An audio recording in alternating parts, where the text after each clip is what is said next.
घर में सांप भी शांति से सीधा अपने बिल में घुसता है, वो भी अपने बच्चों के साथ, फैमिली के साथ फुफकारता नहीं। यदि आप एडवोकेट हैं, कोर्ट में तर्क वितर्क कीजिए, लेकिन घर में तर्क वितर्क मत करिए, सीधे शांत रहो।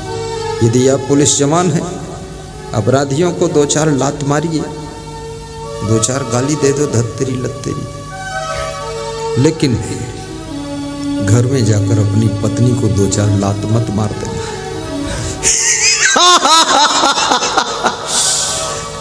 कितने पुलिस जवान को याद नहीं रहता है कि ये पत्नी है कि अपराधी है। उसको भी कोटा शहर का एसपी, हमारे बहुत महान भक्त, आश्रम आए, कुछ उनके लड़के बिगड़ गए थे, तो अपनी पत्नी को मेरे सामने अभद्र गाली दिया। हमने कहा, एसपी साहब आप इतने अच्छे हैं और इतनी अभद्र गाली। बोले इसी की वजह से लड़के बिगड़े हैं। हमने कहा तुम्हारी वजह नहीं, लड़के तो साजिम होते। बोले साजिम होते में पुलिस की नौकरी से फुर्सत ही नहीं पाया, और ये कौन पुलिस में थी जिसको तो कंट्रोल करना चाहिए। तो मैंने कहा जो हुआ सो हुआ, अब आप उलझन में न पड़ो। समझाया परिवार को शांति से, शांति आ गई।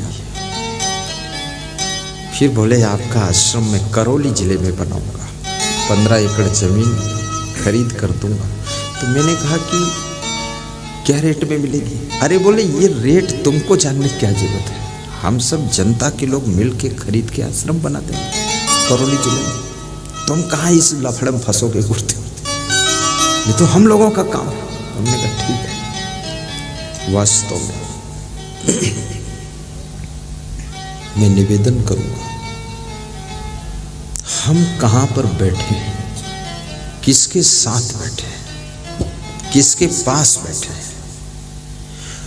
और कहाँ पर कैसा हमें व्यवहार करना चाहिए, कैसा बर्ताव करना चाहिए, कैसी वाणी बोलना चाहिए, और कैसा हमें प्रस्तुत होना चाहिए। हमेशा आप अगर समय, परिस्थिति और सिस्टम को समझना जानते हैं और समझने के बाद उस अंदाज से व्यवहार बर्ताव करना जानते हैं, तो आप कभी फेल नहीं होंगे, हमेशा सफल होंगे। इसलिए सोचो कहाँ होंगे। एक संत के पास जाइए तो नम्रता से जाइए। संत के चरणों की प्रथम भेंट आपकी विनम्रता है। अहंकार उनके चरणों में समर्पण कर दीजिए। नाना प्रकार का अभिमान इंसान के पास में रहता है। धन का अभिमान, पद का अभिमान, जवानी का अभिमान, बुद्धि का अभिमान, प्रभाव का अभिमान, अभिमान का अभिमान, ये सब रहता है। बस कौन हमारे अहंकार को तोड़ेगा? और जिसके चरणों में अहंकार तुम अर्पित कर दोगे तो समझ लेना, अहंकार टूटते ही जिस फील्ड में तुम जा रहे हो उस फील्ड के बंद द्वार भी खुल जाएंगे। अहंकार ही द्वार को बंद किए था। माँ बाप से हमेशा विनम्र रहना।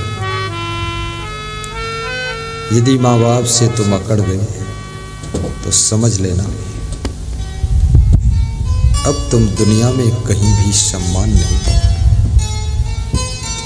अपने भाइयों से भी नम्र रहना, सास ससुर से विनम्र रहना। ये बूढ़े सास ससुर कमजोर शरीर, इनसे अकड़ कर तुम बोलोगे, इनकी आत्मा दुखित हो जाएगी, क्योंकि तुम्हारा ही सहारा है।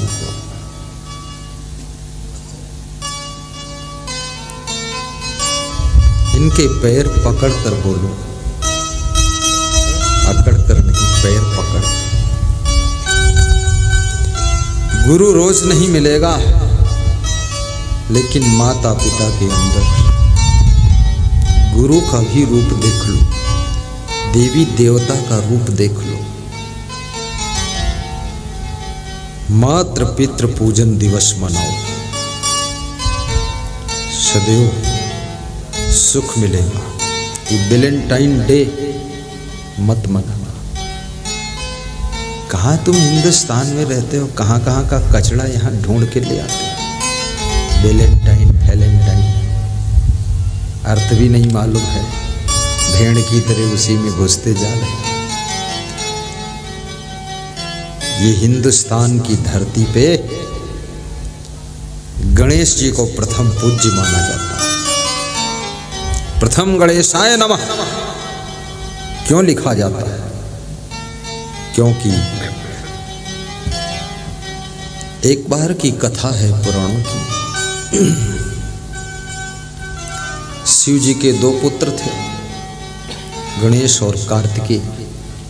थाईलैंड में कार्तिकेय का बहुत बड़ा मंदिर है। थाईलैंड में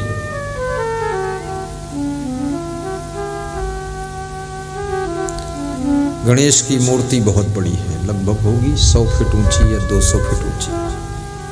बहुत ऊंची मूर्ति है। जो भी हो, पहाड़ के ऊपर मैं दर्शन किया उनका, कार्तिकेय का। बड़ी सुंदर मूर्ति है थाईलैंड में। तो दोनों बेटों के बीच में शिव जी को कंफ्यूजन हो गया कि प्रथम पूज्य किस पुत्र को बनाओ। और दो बेटे ठीक भी है, एक हो और पूरा मूर्ख निकले तो फिर चौपट हो गया। इसलिए दो है, कम से कम कुछ गुंजाइश है, दूसरा शायद ठीक हो जाए। अब किस्मत ही फूटी हो तो 2 हो या 200 हो, सभी गधे निकलेंगे। धृतराष्ट्र के 100 पुत्र थे, सब एक ही मॉडल थे, किसी को सूझबूझ नहीं थी।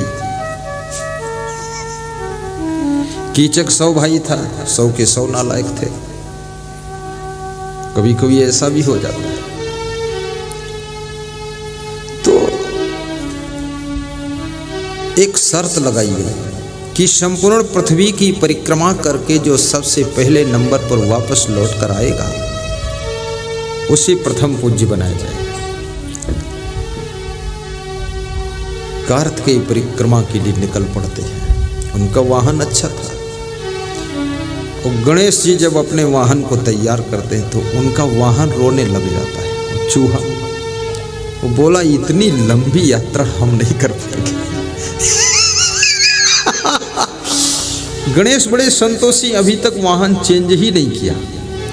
उनके भक्तों ने तो चेंज कर दिया। बैलगाड़ी से लोग ट्रैक्टर गाड़ी ले आए, साइकिल से मोटरसाइकिल, मोटरसाइकिल से कार, कार से एरोप्लेन।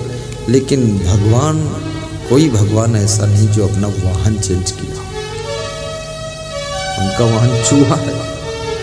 गणेश बहुत संतोषी है, चूहा में ही संतुष्ट है।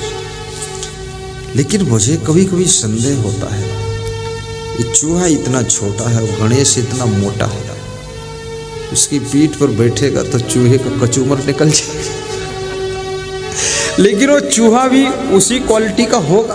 पुराने जमाने का चूहा जबरदस्त होगा। ये कलयुगी चूहे थोड़े छोटे छोटे, उस युग का चूहा भी बलवान ही होगा। और शंकर जी का वाहन भी बड़ा विचित्र, उनका वाहन बैल है। बाप बेटे दोनों मजेदार। बैल की पीठ पर कहीं बैठा जाता है, शंकर जी बैल पर बैठते। इसलिए बैल को कभी नहीं मारना चाहिए, क्योंकि बैल को मारोगे तो शंकर जी को दुख लगेगा, और चूहे को मारोगे तो गणेश को दुख लगे। मैंने लोगों से कहा कि चूहा मारना बंद करो, ये गणेश का वाहन है। गणेश भगवान का आशीर्वाद कैसे पाओगे? प्रथम गणेशाय नमः लिखते हो और प्रथम चूहे को मार डालते हो।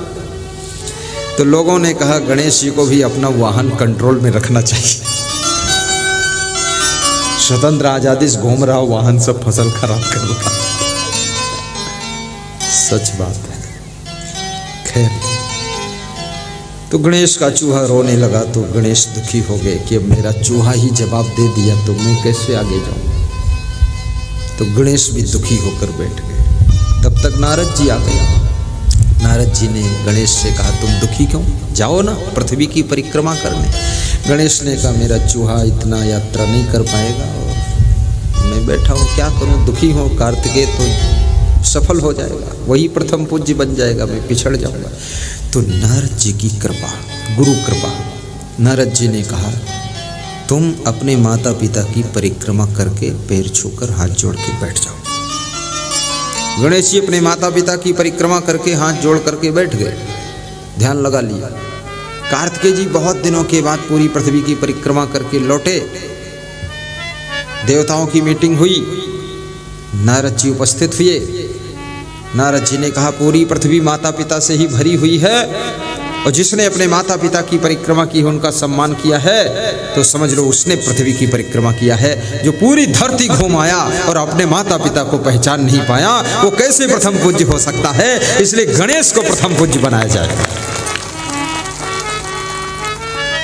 गणेश को प्रथम पूज्य बना दिया। इसलिए माता पिता का अपमान कभी न करें। और अपमान कई तरीके से होता है। एक तो उनको गाली दो तो अपमान, दूसरे दो चार मुक्का मारो तो अपमान, टांग पकड़कर घसीटो तो अपमान, दुख सब है।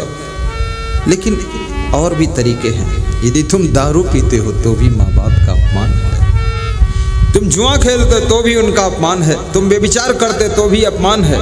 तुम किसी लड़की लड़के के साथ भाग जाते हो तो भी अपमान है।